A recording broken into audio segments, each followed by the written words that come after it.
ஆசை கோபம் களவு கொள்பவன் பேசத் தெரிந்த மிருகம்.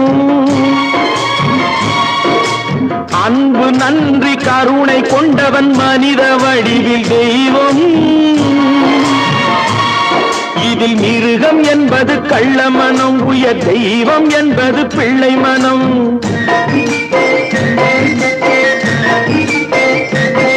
இந்த 6 கட்டளை அறிந்த மனது ஆண்டவன் வாழும் வெள்ளை மனம், ஆண்டவன் வாழும் வெள்ளை மனம்.